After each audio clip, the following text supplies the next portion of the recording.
कल गुरु पूर्णिमा है। लाखों लोग कुबेरेश्वर धाम में हमसे मिलने के लिए नहीं, कुबेर भंडारी की जिनने कथा सुनी है तो कुबेरेश्वर महादेव को गुरु मानकर उसको नमन करने आए हैं लाखों लोग। हमारा गुरु शिव है, शंकर, हमने उसको माना और उसके मूल मंत्र का हम स्मरण कर रहे हैं, श्री शिवाय नमस्तुभ्यम।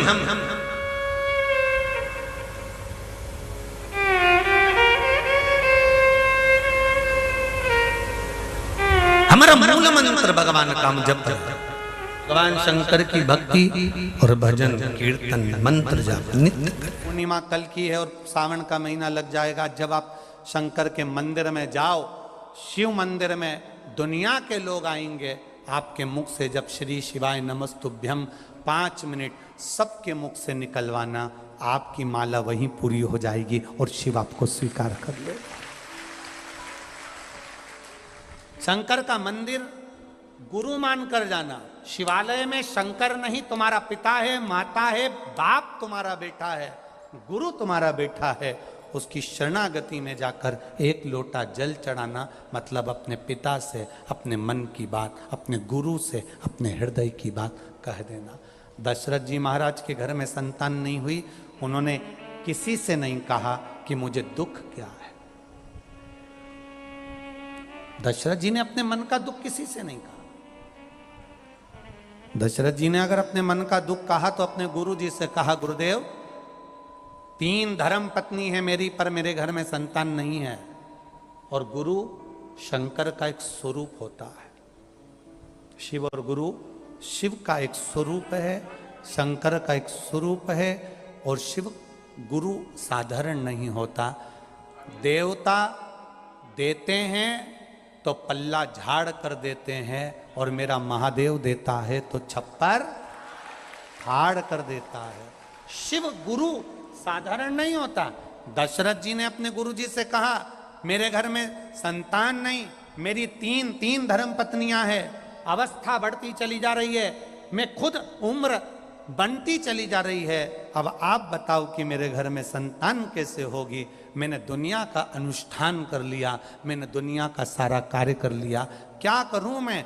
तब गुरु ने जान लिया कि इनके घर में संतान नहीं, तो पुत्र कामिष्ठी यज्ञ गुरु जी ने स्वयं करवाया। और करवाने पर फिर खीर का कटोरा आया, और उस कटोरे की खीर रानियों को जब दी गई तब उनका गर्भ ठहरा। और दुनिया के लोग एक पुत्र मांगते हैं, दुनिया के लोग एक संतान मांगते हैं, दुनिया के लोग एक औलाद मांगते हैं, पर मेरा महादेव जब भी देता है तो छप्पर फाड़ कर देता है।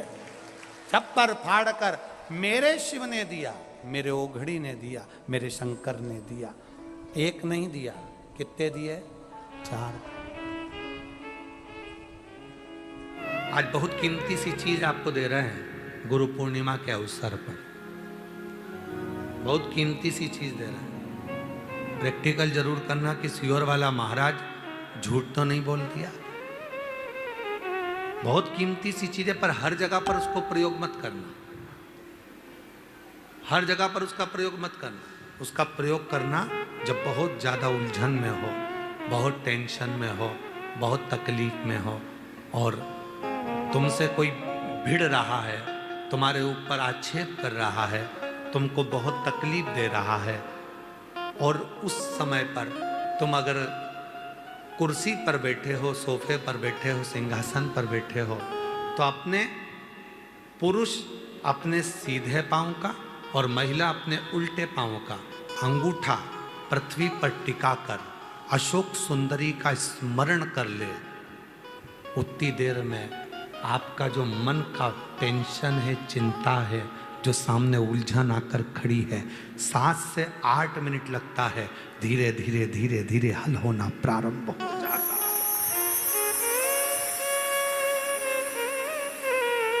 मां त्रिपुरा सुंदरी जब माता सुख सुंदरी के स्वरूप का दर्शन करी, मां त्रिपुरा सुंदरी जब मां अशोक सुंदरी के स्वरूप का दर्शन करें। विद्या, महाविद्या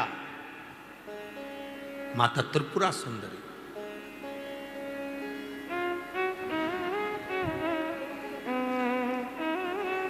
स्वरूप का दर्शन करें, अशोक सुंदरी। और किस समय पर दर्शन करा? जब मां पार्वती की गोद में माता अशोक सुंदरी बैठी हुई थी।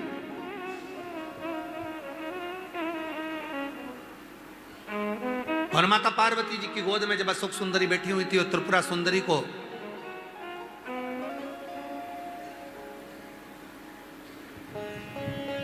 मां जगत जननी जगदम्बा अम्बा ने अब उस विद्या को स्मरण किया और माता त्रिपुरा सुंदरी ने जब अशोक सुंदरी का दर्शन किया, देखा, देखकर क्या दूं मैं इस मातृ शक्ति की गोद में जो बैठी है उसको क्या दिया जाए।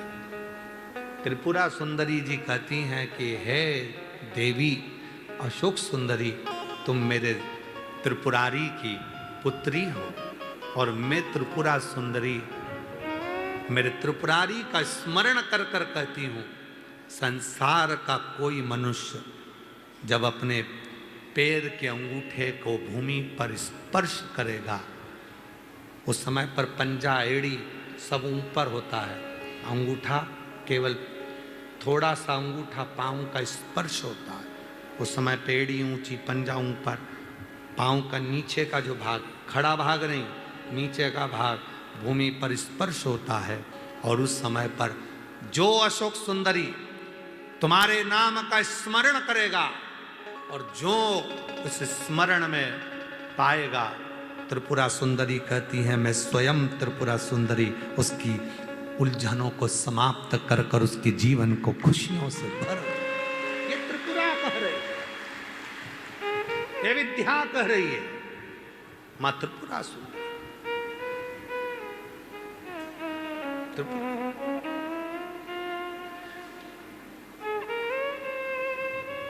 कितना कितना महाराज आप लोगों से निवेदन करें, बहुत विनय।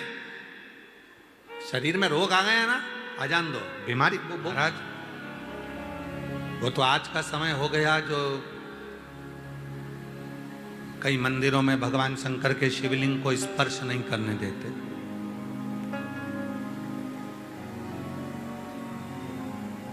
कई मंदिरों में भगवान शंकर के शिवलिंग को स्पर्श नहीं करने देते। पर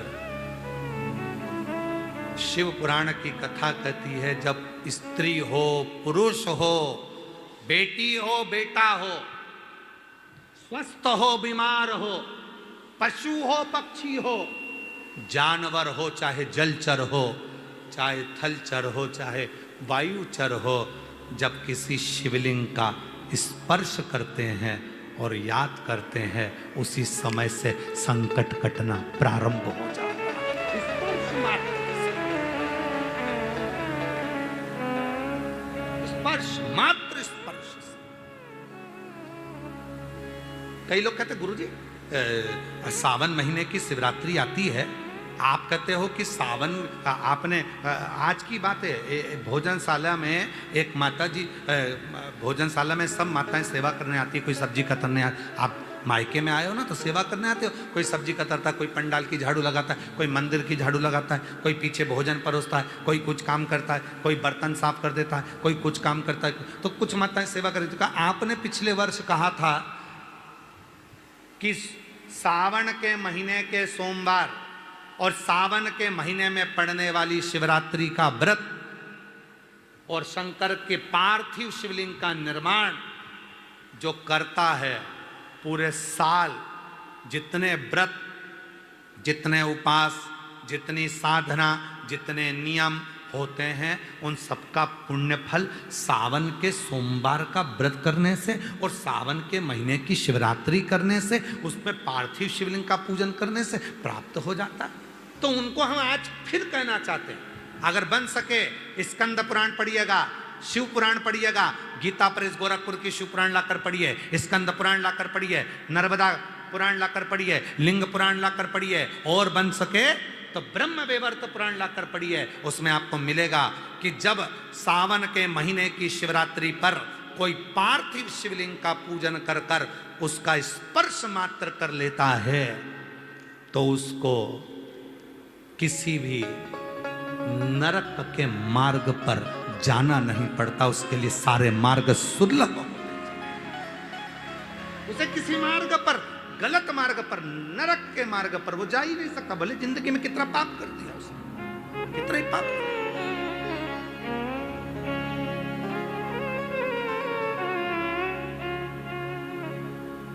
क्या लिखा है स्कंद पुराण में? गले में रुद्राक्ष, मुख में शिव का नाम, मस्तक पर भस्म का त्रिपुंड, जिसके लगा दिख जाए समझ लेना चलता फिरता तीर्थराज प्रयाग है।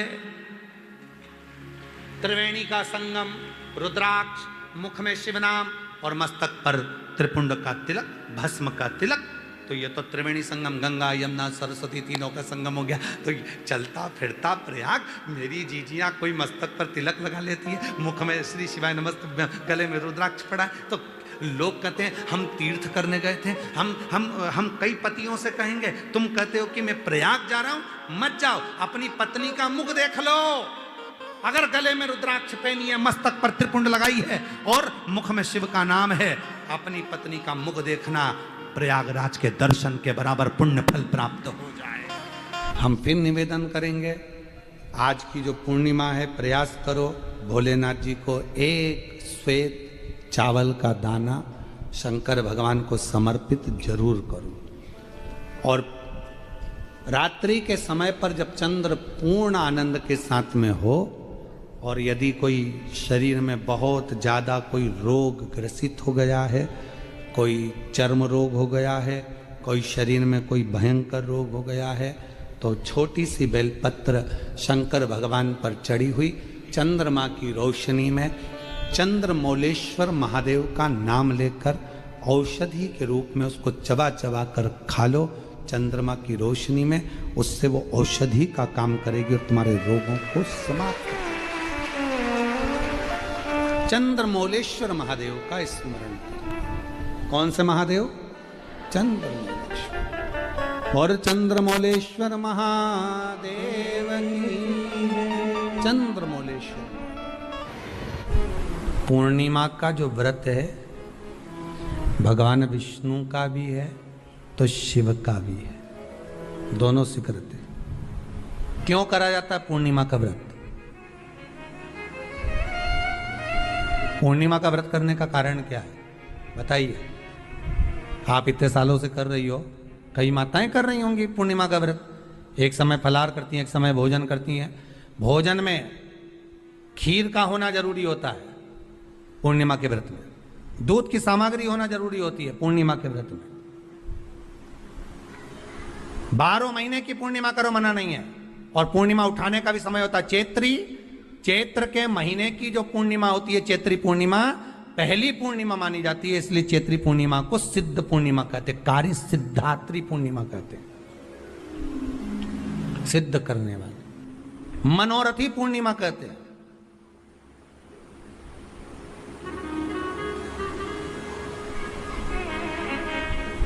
मनोरथी पूर्णिमा।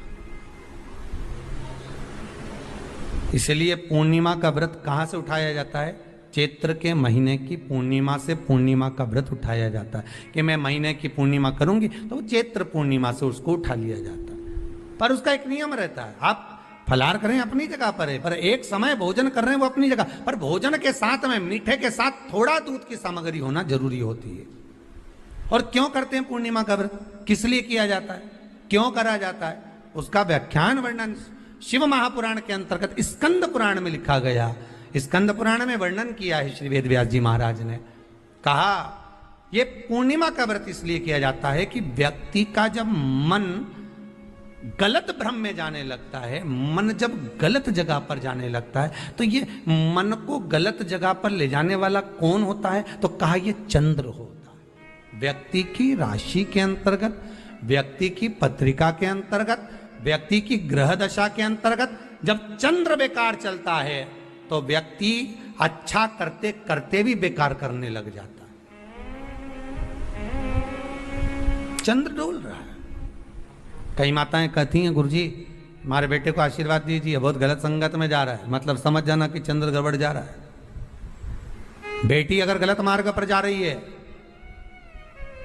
बेटी अगर गलत संगत में जा रही है, किसी अन्य व्यक्ति को आकर्षित हो, चंद्र गड़बड़ हो रहा है, उसका चंद्र कहीं जा रहा है, कोई पुरुष कोई लड़का कोई गलत मार्ग पर जा रहा है, चंद्र गड़बड़ हो रहा है। घर में जो क्लेश उत्पन्न होता है, घर में जो विवाद उत्पन्न होता है, उस विवाद को रोकने के लिए केवल चंद्र की ही, इसलिए तो पूर्णिमा घर की नारियां, हमारे यहाँ हिंदू धर्म में यहां तक स्कंद पुराण में कह दिया कि प्रत्येक पूर्णिमा, आप लोग कभी आप लोगों ने सत्यनारायण जी की कथा करवाई है? जितने लोग आस्था चैनल पर कथा सुन रहे हैं, जितने लोग फेसबुक यूट्यूब पर कथा सुन रहे हैं, यूट्यूब पर कथा का श्रवण कर रहे हैं, उनने कभी सत्यनारायण की कथा करवाई होगी? तो उसमें लिखा है हर कार्तिक, हर पूर्णिमा को, हर संक्रांति को ब्राह्मण सत्यनारायण भगवान की कथा या राजा या वैश्य कथा को कराता था, या बढ़िया कथा कराता। सुनी कि नहीं सुनी ये बात? सत्यनारायण भगवान की कथा में लिखा है, स्कंद पुराण के अंतर्गत जो सत्यनारायण भगवान की कथा का स्मरण किया उसमें लिखा है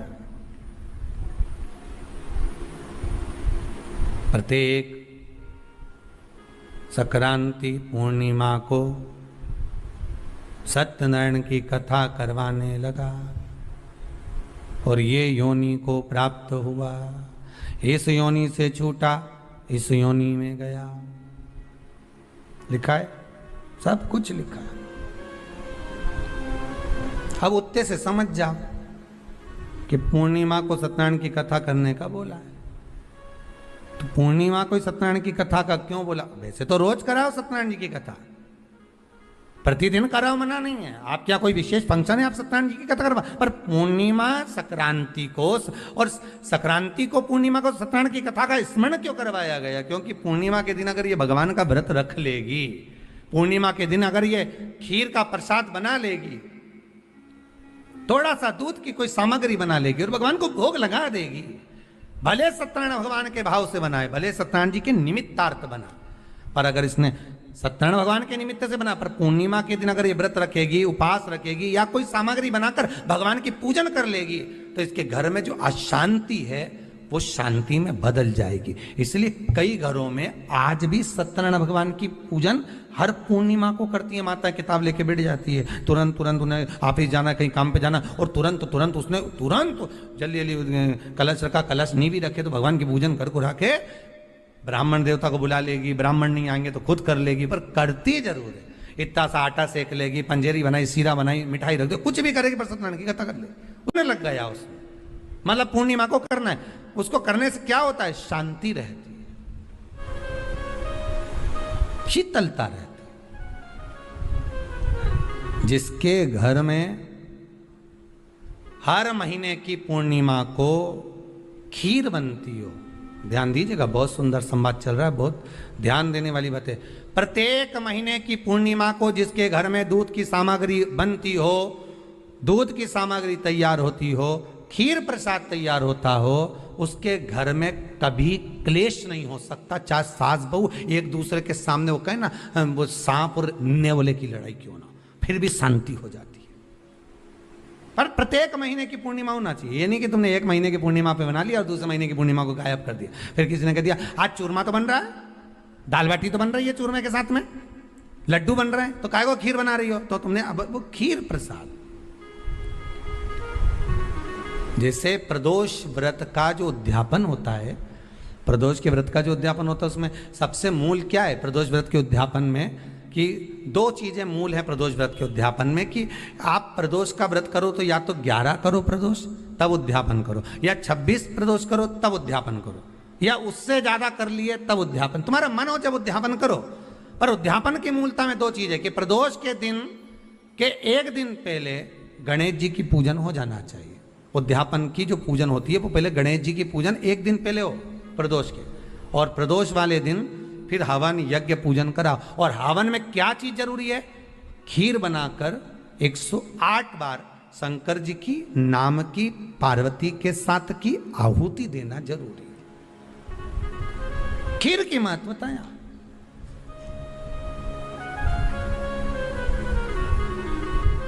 चलो और सहज भाषा में समझिए और सरल भाषा, जिस समय पर भगवान औघड़दानी मेरा त्रिकालदर्शी मेरा कैलाशी शंभू का आवाहन चंद्रदेव ने करा, कब? जब ससुर ने श्राप दे दिया कि काया का रोग होगा, काया छिन्न होने लगी, टपक टपक कर गिरने लगी, काया नीचे गिर रही, चंद्र रोने लगे, आंखों से अश्रु बह रहा है, आंखों से आंसू बह रहा, किसके पास जाऊं मैं? तब देवऋषि नारद का स्मरण किया। देवऋषि नारद, नारायण श्रीमन नारायण, नारायण श्रीमन नारायण। देवऋषि नारद का स्मरण कर, नारायण श्रीमन नारायण, नारायण श्रीमन नारायण। पूर्णिमा का जो व्रत है भगवान विष्णु का भी है तो शिव का भी है, दोनों से करते हैं।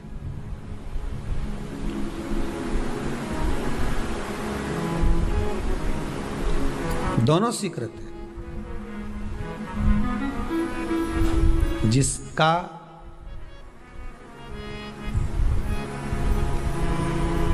चंद्र आपकी पत्रिका में, आपकी राशि में, आपके स्वरूप में, हर व्यक्ति के संपूर्ण शरीर के अंदर 33 कोटि देवता विराजमान है। अलग अलग इंद्रियों पर अलग अलग देवताओं का निवास है। कभी मौका मिले तो अच्छे से उसको समझना। पूरे शरीर में अलग अलग इंद्रिय पर अलग अलग देवता। जिस व्यक्ति को रात्रि में, जैसे ही रात हो या दिन हो, भोजन करने के 15 मिनट के बाद ही नींद की झपकी आ जाए, समझ लेना चंद्र कमजोर पड़ गया, चंद्र गड़बड़ हो गया। बहुत ध्यान सुनिएगा जरा। पूर्णिमा का व्रत किसके लिए है वो भी ध्यान से दीजिए। शायद आपने कभी सुना ना सुना, पर अच्छे से सुन लोगे ना, ये व्रत कथा बार बार नहीं मिलने वाली। फिर इसके बाद तो तुम भले वो फिर फेसबुक यूट्यूब पर बाद में निकाल के भले सुनते रहना, पर सुन लो पूर्णिमा के व्रत का महत्व पूरा। एक, भोजन के बाद जब नशे जैसा माहौल हो जाए, आपको बिल्कुल कोई छेड़े ही नहीं, सोई नींद आएगा, जब लग जाए कि अब तो 2 क्षण सोना ही पड़ेगा, नेत्र कितना ही जगाओ तो भी नहीं माने, फिर तो बिन पिए नशा हो जाता है, जो बोले भोले गाता। तो ये जब ये चंद्र अपना प्रभाव दिखाता है तो भोजन के बाद आपको डुबा देता है। ठीक है,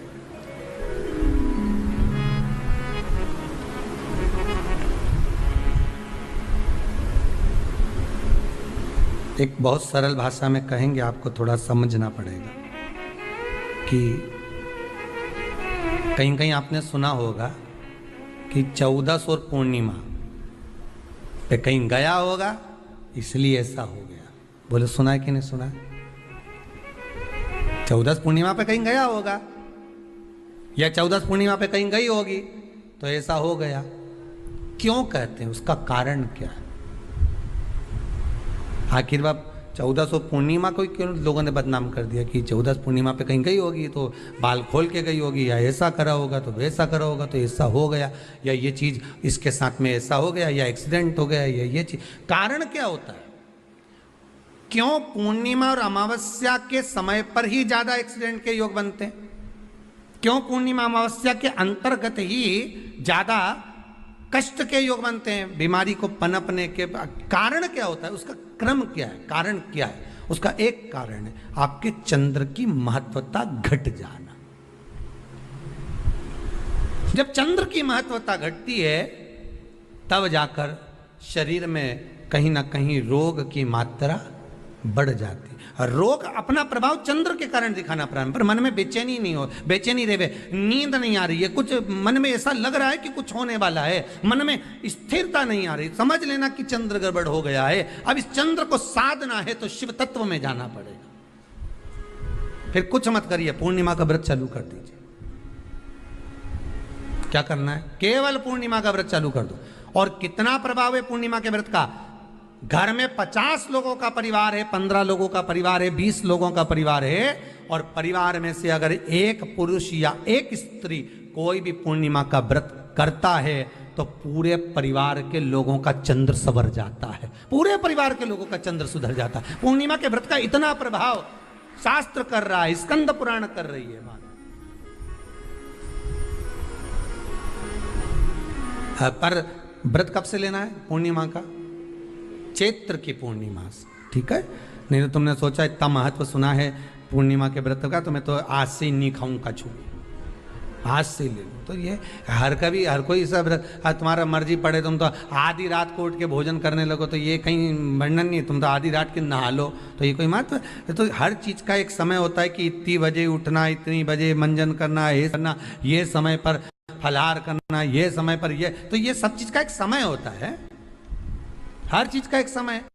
अब कथा तुम दिन में सुन लो, शाम के सुन लो, अब आधी रात को तुमको कोई उठा के 1 बजे रात के उठ, भेरू उठ जा, कथा सुन ले, तो भेरू उठेगा? और आधी रात को भेरू उठ भी गया ना तो तुम्हें भेर भी बना देगा, है? कथा सुनने वाला है। हर चीज का एक समय होता है कि आपको ये समय पर आपको ये ग्रहण करना, आपको इस समय पर भगवत स्मरण करना, आपको इस समय पर नाम जाप करना, आपको इस समय पर भगवान की भक्ति को धारण करना। परिवार में अगर किसी ने एक पूर्णिमा का व्रत कर रखा है, एक व्यक्ति ने भी करा है, तो 50 की ग्रह दशा जब उसके स्पर्श में आती है, पूर्णिमा का जो व्रत होता है ना, स्पर्श का सुख दे जाता है। बहुत बहुत ध्यान दीजिएगा। जैसे आपने किसी ने पानी मांगा, आपका पूर्णिमा का व्रत है, और भले आप उठ के पानी लेने नहीं गए क्योंकि आपका व्रत है, क्योंकि जिसका व्रत होता है बेचारी वो तो ज्यादा कुछ करती नहीं पाती, पर किसी ने आपको पानी लाकर तो दिया ना। अब पानी लाकर जिस व्यक्ति ने दिया उसका स्पर्श तो हुआ ना। ये अभी गई थी ना दूसरी लहर कोरोना महामारी, इसको देख लो, इसको टच किया, इससे टच होकर उस पर गया, उससे टच होकर उस पर गया, तो ये कोरोना महामारी। अब जब ये कोरोना महामारी टच करने से फैल सकती है तो व्रत का पुण्य टच करने से क्यों नहीं बढ़ सकता? विचार करिएगा जरा, उसका भी तो पुण्य। अब आपने किसी को जल दिया, जिसका व्रत था उसको जल दिया। और सरल भाषा में समझ लो, कभी मथुरा वृंदावन गए हो आप लोग? अगर मथुरा वृंदावन गए होगे, उज्जैनी गए होगे, काशी गए होगे, कहीं तीर्थ में गए होगे, या कभी कुबेरेश्वर धाम कभी आप लोग आएंगे जाएंगे, कभी आपको ज्ञात होगा, तो कभी आप लोग दर्शन करेंगे कि जब भोजन प्रसाद होता है तो लोग उसको बांटने के लिए देते हैं कि कोई आया है तो उसको कुछ प्रसाद मिल जाए, भंडारे की प्रसादी मिल जाए। तो भंडारे की प्रसादी जब वो खाता है उसका स्पर्श होता है, स्पर्श होता है तो जिसने भोजन किया उसका पुण्य जो दे रहा होता है उसके खाते में आता है।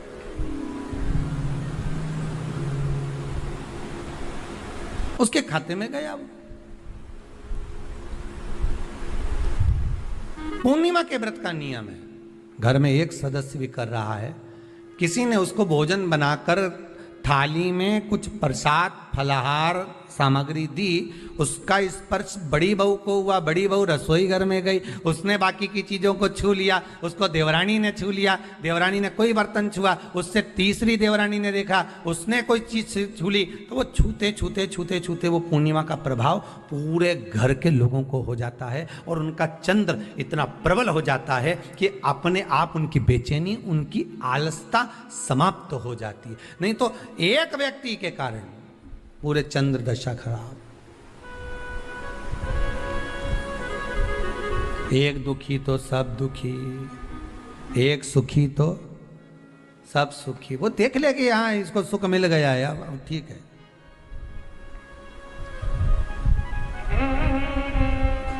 जब बेचैनी लगे, 1400 पूर्णिमा आए और आपको लगे बेचैनी बहुत ज्यादा है, मेरे को थोड़ा बेचैनी, ना जाने क्यों ऐसा होता है कि 14 पूर्णिमा आई और मेरे को बेचैनी, तो समझ लेना कि चंद्र गड़बड़ है। फिर क्या करना है? एक व्रत घर का कोई भी सदस्य पूर्णिमा का प्रारंभ कर दे। ज्यादा नहीं करो तो थोड़ी करो, पर करो, व्रत करना।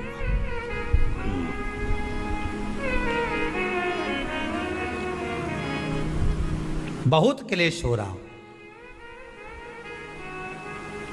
बहुत क्लेश हो रहा हो, तो पूर्णिमा के दिन खीर का भोजन प्रत्येक महीने में एक बार ऐसा नियम बना लो, अपने दीवार पे लिख लो कि पूर्णिमा है और पूर्णिमा के दिन घर में खीर बनना ही है। केवल शरद पूर्णिमा अकेली पे नहीं हो, तुम एक पूर्णिमा पे तो बनाते हो खीर, शरद पूर्णिमा के दिन तो खूब जोरदार बना बोनो के ना डोलची के छत पे धर दो, उठा के भगवान ही दर्द है, कहीं कहीं की तो छत पे बनाए। तो बच्चे पूछ ले मम्मी ये छत पे क्यों रखी है, तो क्या अमृत गिरेगा?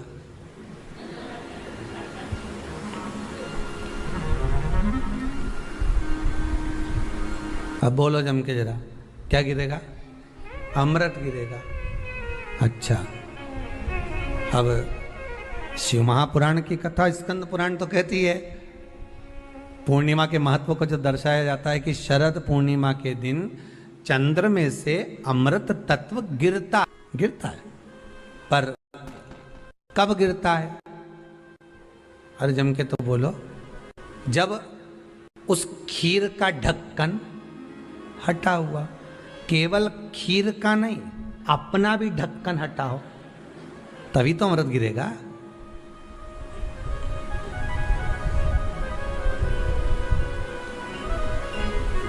अब दिमाग में तो ढक्कन बंद है, खीर रख दी छत पे, भगवान मन में सोच रहे कि देवताओं को अमृत कब मिला था? जब उन्होंने मेरा नाम पुकारा था। केवल खीर बना के नहीं धरी थी कि छत पे खीर धर दो और अमृत आ जाएगा, नहीं नहीं, खीर के पास बैठकर थोड़ी देर बैठकर हरे राम कहो सीताराम कहो, सीताराम कहो राजा राम का कुछ भजन तो गाओ। और तुमने तो नीचे से बना के छोरा के दे दी, धर या ऊपर छत पे, और छत पे ले जाके खीर धर दी और खीर रखी तो मम्मी ने क्या केवल ढक्कन लगा के रखना, बिल्ली खा जाएगी, तो उसमें ढक्कन केवल खीर में नहीं लगाया, अपनी बुद्धि में भी लगा लिया। अरे स्कंद पुराण की कथा कहती है जब पूर्णिमा के दिन तुम खीर बना रहे हो, अगर शरद पूर्णिमा के दिन खीर बना रहे हो तो प्रयास करना कि थोड़ी देर बैठकर राम नाम, कृष्ण नाम, शिव नाम, भगवान की भक्ति का 2-5 भजन तो हो जाए। अब दिमाग में लगा ढक्कन, खीर में भी लगा दो ढक्कन, अमृत कहां से झड़ेगा? भगवान भी सोचे ना राम नाम लीनो तूने भरी जवानी में, तो डूब के मर जा रे चुल्लू भर पानी में। अब भगवत भजन करे नहीं और क्या कि अमृत झड़ेगा? भगवान के कहीं नहीं झड़े, फालतू की बात। राम नाम बोलती तो अमृत झड़ता, कृष्ण नाम बोलती तो अमृत झड़ता, भगवान का भजन करती तो अमृत झड़ता। इसलिए शरद पूर्णिमा पे मंदिरों में जो खीर बनती है ना, तुम्हारे घर की खीर और मंदिर की खीर के मिला के देखना जरा, दोनों में स्वाद किस में आए, जरा मिला के देखना। मंदिर की खीर में स्वाद आ जाए, क्यों? वहां भाइयों बैठ के खूब भजन गाए, तावा का हंडा में तातो दरो पानी नीनाए भोला नवा के रूंग। अब दिन रात के जो भजन गाने पिली ने 9 बजे से लेकर 12 बजे रात तक खूब गाया, वो भजन का जो अमृत था वो खीर में मिल गया, खीर में मिला तो स्वाद आ गया। अब तुम तो गाई ही नहीं, तो डब्बा में कहीं खाक स्वाद आए।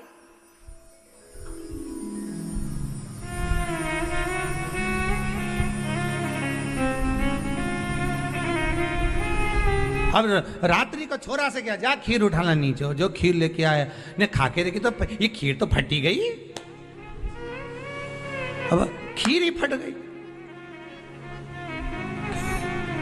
छोरा से 2 धर के दिया, कर तो ढाक के नहीं आया था? नहीं ढाक के आया, तो इसमें तो मैंने वो चिरौंजी डाली थी, दाग चिरौंजी, पर ये बिजली का कीड़ा होने का राम। अब छोरा को कूट रही, अब उसको कूटने से क्या हो? निवेदन है, अगर तुम्हारे घर में अशांति ज्यादा होती है, क्लेश बड़ा ज्यादा होता है, आप पूर्णिमा का व्रत करें ना करें, पर पूर्णिमा को खीर प्रसाद घर में अवश्य बना।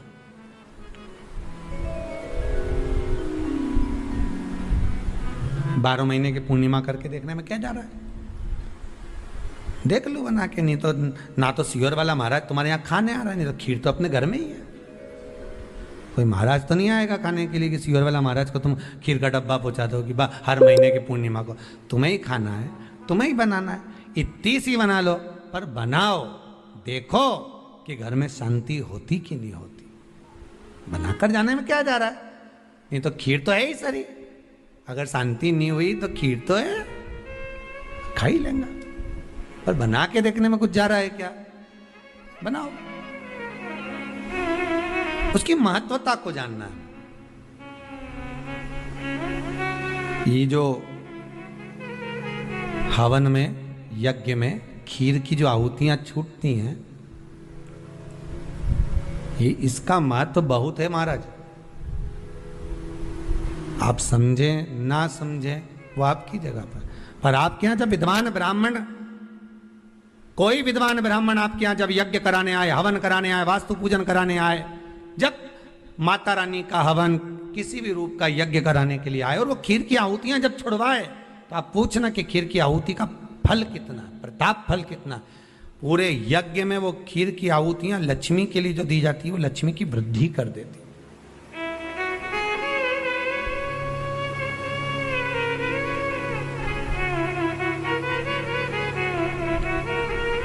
उसका महत्व कितना बढ़ जाता है, उसका महत्व कितना प्रबल हो जाता है। खीर क्या होती है, बनाइए एक बार।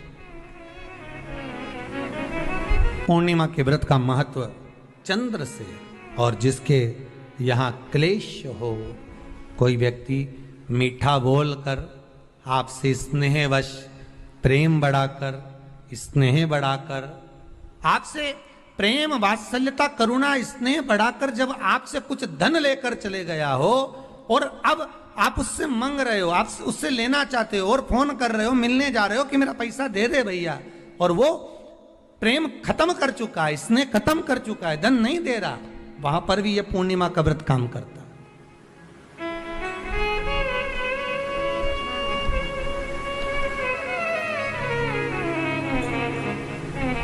वहां पर भी पूर्णिमा का व्रत काम करता है।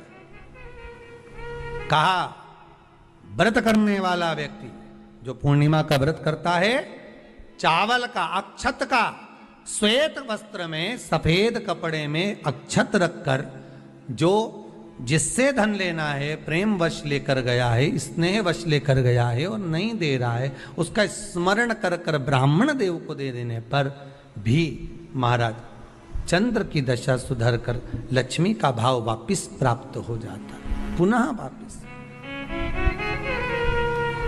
चंद्र से शिव भी जुड़े हैं, चंद्र से नारायण भी जुड़े हुए हैं। शिव महापुराण की कथा कहती है महाराज, पूर्णिमा का जो चंद्र है वो विशाल काय है, और उस चंद्र की पूर्णता में हमारी अभिलाषाएं भी पूर्ण हो। आप आस्था चैनल के माध्यम से जितने लोग कथा सुन रहे हैं, फेसबुक यूट्यूब पर जितने कथा सुन रहे हैं, और कुबेरेश्वर धाम में जितने कथा सुन रहे हैं, आप में से कितने लोग हैं जो पूर्णिमा का व्रत करते हैं? जो माताएं करती हो जरा हाथ उठाइए। पूर्णिमा का व्रत जो करते हो ना आप लोग, रखिए याद। अब पूर्णिमा के व्रत में आपने कई बार किताब पढ़ी होगी पूर्णिमा की, या आपने व्रत किया होगा, या पूर्णिमा का व्रत आप धारण करे होगे, तो उसमें पूजन कौन से भगवान की होती है? पूर्णिमा के व्रत में किस भगवान की पूजन होती है? तो कहा पूर्णिमा के व्रत में केले के खंभ लगाकर पूर्णिमा का जो अध्यापन होता है, पूर्णिमा की जो पूजन होती है, उस पूजन में शंकर और पार्वती की पूजन की जाती है, शिव और नारायण की पूजन करी जाती है, शंकर और पार्वती का स्मरण किया जाता है। किसकी पूजन होती है? शिव पार्वती।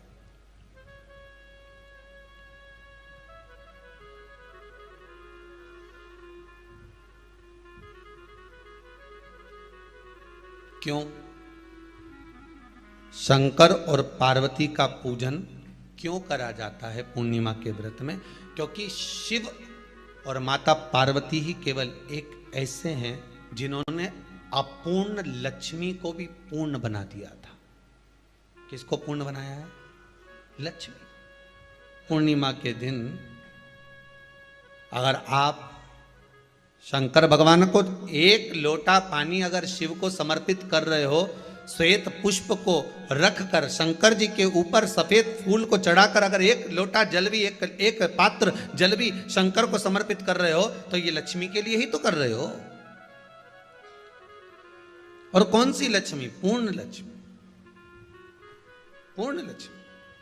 आपको पहले भी कथा में कहा, एक बार भगवान विष्णु के सामने लक्ष्मी मैया ने बहुत तेज स्वर में कह दिया था, नारायण, दुनिया के लोग आपका नाम जपते हैं, दुनिया के लोग नारायण नारायण कहते हैं, दुनिया के लोग आपका भजन करते हैं, पर सत्य मायने में कहूं ना तो मेरे बिना दुनिया के लोगों की नहीं चल सकती। मेरे बिना दुनिया नहीं चल सकती, संसार मेरे बिना नहीं चल सकता। भगवान विष्णु ने कहा, ये तो गलत है लक्ष्मी आपका कहना। एक दिन लक्ष्मी को अहंकार आ गया। अहंकार के संबोधन जब माता लक्ष्मी करने लगी तो भगवान उसी समय पर भगवान विष्णु को क्रोध आ गया और भगवान विष्णु ने कह दिया, लक्ष्मी तू इतनी बड़ी बड़ी बात कहती है कि तेरे बिना नहीं रह सकती संसार। मैं तुझे कहता हूं लक्ष्मी, तू अपूर्ण है। तू अपूर्ण है, तू पूर्ण कब हो गई?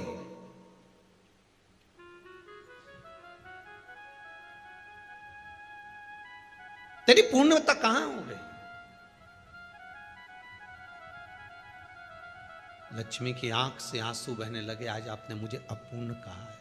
आपको मालूम है आप मुझे अपूर्ण कह रहे हो? आपको यह ज्ञात हो रहा है आप मुझे अपूर्ण कह रहे हो? भगवान कहते हैं, हाँ लक्ष्मी, मैंने तुझे अपूर्ण कहा है। अपूर्णता का मतलब आप जानते हो ना? भगवान कहते हैं, लक्ष्मी मैं सब जानता हूं। लक्ष्मी रोती हुई माता सरस्वती के पास पहुंच गई। सरस्वती ने पूछा, क्या बात है लक्ष्मी, क्यों रो रही हो? लक्ष्मी जी ने कहा, क्या बताऊं सखी, मेरे पति ने आज मुझे अपूर्ण कह दिया है। तो क्यों रो रही है तू? अपूर्ण अगर कह दिया, पति ने ही तो कहा है ना, तो क्यों रोना? चल मेरे साथ में। और सरस्वती मैया माता लक्ष्मी को लेकर सीधे पहुंच गई माता पार्वती के यहां। माता पार्वती के यहां जब पहुंची है, माता पार्वती जी ने लक्ष्मी जी को देखा और सरस्वती को देखा तो पूछा कि बात क्या है, क्या हो गया ऐसा, क्या हुआ, क्या है ऐसा जो तुम दोनों आज मेरे पास में आई? क्या हुआ?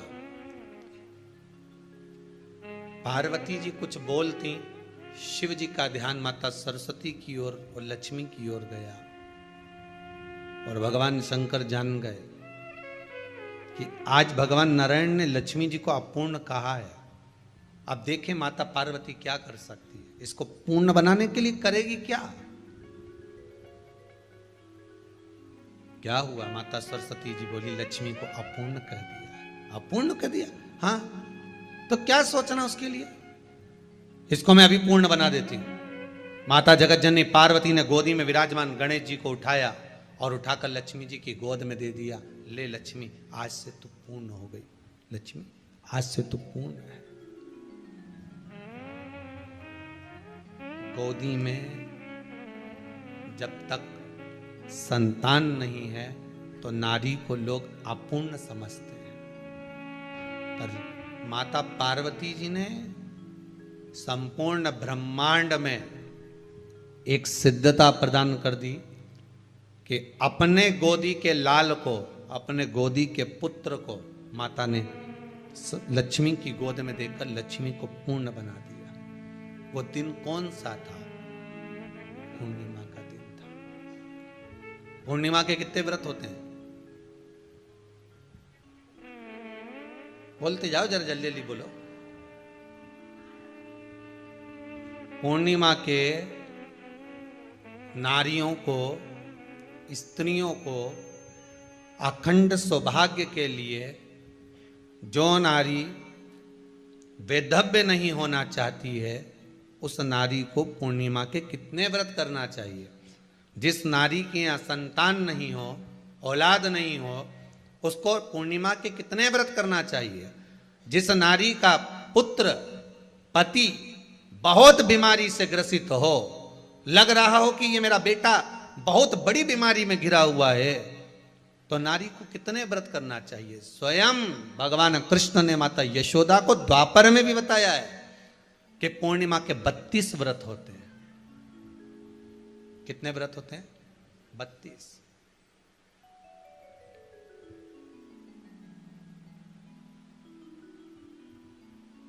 स्वयं भगवान कृष्ण यशोदा रानी को, माता यशोदा जी को भी बता रहे हैं 32 व्रत।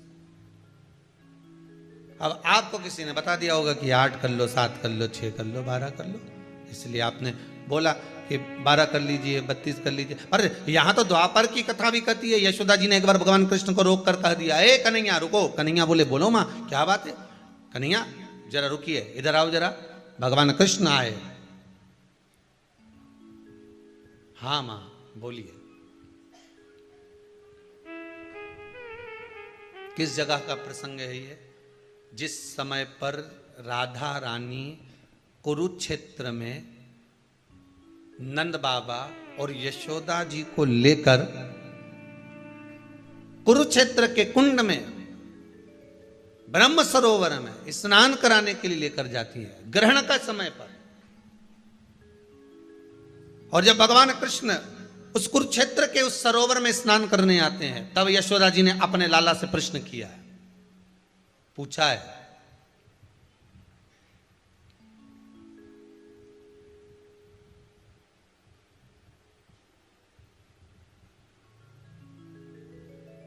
कि नारी वेधव्य होकर ना मरे।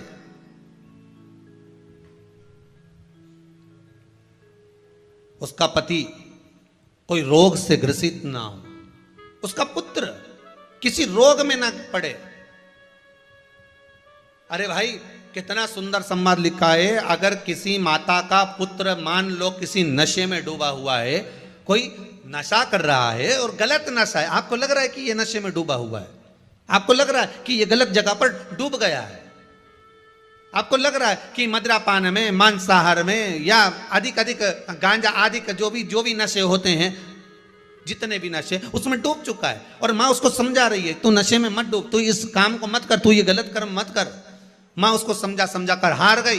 तो मेरा माताओं से निवेदन है, आप उसको समझाना बंद कर दो, एक काम करना प्रारंभ कर दीजिए। हमें जो शिव महापुराण के माध्यम से शास्त्र कह रहा है कि आप 32 पूर्णिमा के व्रत प्रारंभ कर दो। उसमें करना क्या है आपको? केवल जिस दिन व्रत रहे, रात्रि के समय पर कोई भी मीठा, कुछ भी सामग्री आप चंद्र की रोशनी में, चंद्र को अर्घ देने के बाद, पूजन करने के बाद उसको रखो, और वही सामग्री जो नशा कर रहा है उसको पूर्णिमा के दूसरे दिन उसको खिलाओ। आप धीरे धीरे खिलाना चालू करेंगे, जिस नशे में वो डूबा हुआ उस नशे से वो छूटना प्रारंभ हो जाएगा। 2 पूर्णिमा व्रत करके तो देखो, 3 में तुम्हें जरूरत ही नहीं पड़ेगी। धीरे धीरे आप रुक, वो छूटना प्रारंभ हो जाएगा। स्वयं भगवान कह रहे हैं, यशोदा मैया ने कन्हैया को रोक लिया कुरुक्षेत्र के उस मैदान में, और भगवान कृष्ण का दर्शन माता यशोदा जी करी। बहुत दिनों के बाद माँ को, आज माता यशोदा को लाला का दर्शन हुआ, बहुत समय के बाद, जाने के बाद, बहुत समय। जब देवता 33 कोटि देवता उस चंद्र के इंतजार में रहते हैं कि ये चंद्र प्रबल होगा, तब जाकर ये चंद्र यहां पहुंचेगा, तब जाकर हम मंथन करेंगे, तब जाकर वो अमृत मिलेगा, और उस अमृत को देवता धारण करेंगे तो वो आनंद पा जाएंगे। तो हम क्यों शरद पूर्णिमा छोड़ें? हम क्यों एक पूर्णिमा छोड़ें? एक पूर्णिमा के महत्व को जानिए। कोई पूर्णिमा साधारण नहीं है, कोई प्रदोष साधारण नहीं है, कोई शिवरात्रि साधारण नहीं है। 12 महीने शिवरात्रि पड़ती है, 12 महीने में प्रदोष पड़ते हैं, और 12 महीने पड़ते हैं। हम उसका महत्व ही नहीं जान पाते।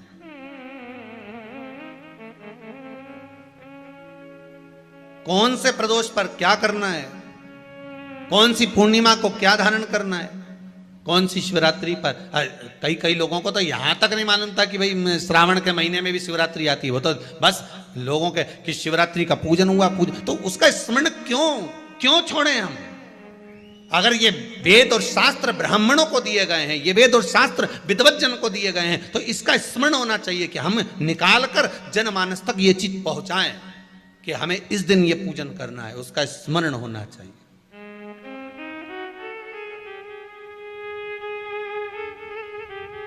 और वो सुख देने वाला। भगवान कृष्ण से यशोदा जी ने पूछा तो भगवान कृष्ण ने कहा, मां, पूर्णिमा का व्रत अगर नारी 32 पूर्णिमा धारण कर लेती है तो वो नारी बेधव्य होकर नहीं जाती। पर आप लोग व्रत जो करते हो ना, जो भी व्रत आप लोग उठाते हो, सोमवार का व्रत जैसे किसी माता जी ने उठा लिया और वो उठाने के बाद, हम तो शादी नहीं हुई थी ना जब भी सोमवार व्रत करते थे, अब शादी हो गई अभी भी हम सोमवार का व्रत कर रहे हैं, करे जा रहे हैं, करे जा रहे हैं, करे जा रहे हैं, पर उसका कोई उद्यापन नहीं करा, कोई संकल्प नहीं लिया गया कि मैं 5 करूंगी कि 16 करूंगी कि 25 करूंगी कि 31 करूंगी कि 21 करूंगी। इसलिए पूर्णिमा व्रत का विधान में कहा गया कि 32 पूर्णिमा का पहला संकल्प होना चाहिए। उसके बाद आपकी 32 पूरी हो जाए, फिर आप दूसरे और व्रत कर लो, फिर 32 कर लो, फिर 32 कर लो, पर उसमें पूर्णता का भाव। अभी तक किसी किसी के सोमवार और गुरुवार और शुक्रवार के व्रत ही पूर्ण नहीं हुए, अभी तक चल रहा है, अभी तक चल रहे हैं। हम तो सोमवार का व्रत करते हैं, हम तो शनिवार करते हैं, अब शनिवार करते करते 4 साल हो गए, 6 साल हो गए, 5 साल हो गए। भगवान को तो थोड़ा बहुत कुछ खिला पिला के उनको एक बार तो विश्राम दे। ये जितनी पूर्णिमा के व्रत हैं, जितने 12 महीने जो पूर्णिमा पड़ती है, पूनम पड़ती है, ये भले दुनिया के लोग कहते हैं कि ये भगवान राधा और कृष्ण से संबंध रखते हैं, सीता राम जी से संबंध रखते हैं, राम और कृष्ण से संबंध रखते हैं, पर इनका यदि सही संबंध समझा जाए, इनके सही संबंध का यदि स्मरण करा जाए, इनके सही संबंधों का यदि वर्णन किया जाए, तो शिव और चंद्रमा के जो मिलन का केंद्र बिंदु है वही पूर्णिमा है। केवल एक पूर्णिमा वहीं तक नहीं रही कि भगवान कृष्ण और राधा जी ने रास किया। भगवान कृष्ण और राधा जी रास कर रहे हैं, केवल पूर्णिमा वहीं तक सीमित नहीं रही, केवल वहीं तक उसकी सीमितता नहीं है। एक बात ध्यान रखिएगा, यदि काया का रोग हो गया, मान लो शरीर कहीं से सफेद पड़ रहा है, कहीं से काला पड़ रहा है, शरीर में से खाल की फुकड़ी निकलना प्रारंभ हो गई हो, शरीर में काले काले चट्टे पड़ना चालू हो गए हों, या कोई विशेष रोग हो गया, कोई विशेष शरीर में रोग है, बीमारी है, काया बेकार हो रही है, तो सीधी सीधी बात शिव महापुराण की कथा कहती है, सुंदर आनंद में श्रवण कर कर आप अपने जीवन को, ये पूर्णिमा शिव महापुराण की कथा कर, पूर्णिमा आ रही है, कुछ नहीं करना, पीपल का एक पत्ता, उस पत्ते पर थोड़ा सा चावल, थोड़ा सा चावल, पूर्णिमा की रात्रि को अपने हाथ में लेकर, अपने नयनों से लगाकर, शरीर पर से स्वयं उतार कर उसको दरवाजे के पास रख दीजिए। पूर्णिमा की रात्रि को पूर्ण होने पर उस चावल को दूसरे दिन सूंघ कर बहते हुए पानी में डाल दीजिए। महाराज, कितने भी रोग से ग्रसित हो गए, पीपल का एक पत्ता 52,000 ब्राह्मण की साक्षी कराता है। महाराज बहुत ध्यान देना, पीपल के वृक्ष में स्वयं नारायण का, मेरे कृष्ण का वास है। स्वयं भगवान गीता के अंतर्गत कहते हैं कि मैं पीपल का वृक्ष हूं, नारायण उसी में वासा। 52,000 ब्राह्मणों का वासा एक पीपल के पत्ते में होता है। और आपको पहले भी कथा में कहा, गाय, ब्राह्मण, बहन, बेटी, ये सब काल का हरण करने वाले हो, काल को हरने वाले हो, रोग को मिटाइए। शिव का स्मरण करो। पूर्णिमा के दिन चावल का एक आखा दाना, आखा दाना जानते हो, पूरा खंडित चावल नहीं, कितना चावल, एक दाना चावल का शंकर भगवान के शिवलिंग पर समर्पित करिए। एक बेलपत्र जिसका डंडी का मुख अपनी ओर हो, जहां से चावल चढ़ाया है उस चावल के ऊपर अपनी कामना कर कर रख दीजिए और चंद्रमौली भगवान का स्मरण करिए। कौन से भगवान? शंकर भगवान का सर्वश्रेष्ठ सुंदर नाम है चंद्रमौली। चंद्रमौली भगवान का स्मरण करिए, अपनी कामना कर कर बेलपत्र समर्पित कर कर शिव जी पर एक लोटा पानी, एक जल पात्र समर्पित करो, कलश से जल चढ़ा दीजिए, नैनों में वो जल लगाकर अपनी कामना कर कर वापिस घर को आइए। अगली निमा आएगी, जो कामना करी है मेरा चंद्रमौली भोलेनाथ उसे पूर्ण कर ही देगा। शिव उपासना के लिए जितनी 12 महीने में पूर्णिमा पड़ती है, एक एक पूर्णिमा का व्याख्यान वर्णन करेंगे। आज तो कथा का महत्तम दिवस है, पहला दिवस है, तो हम उसको महत्व समझें कि पूर्णिमा का महत्व क्या है, हम उसका महत्व समझें कि शंकर और चंद्र का रिश्ता क्या है, संबंध क्या है।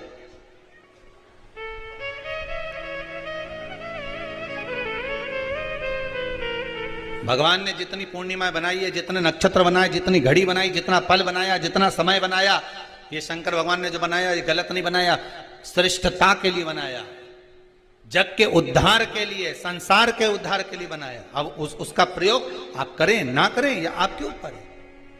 आप उसका प्रयोग कर रहे हैं ना कर रहे हैं ये आपके ऊपर, पर जो बनाया है मेरे भगवान,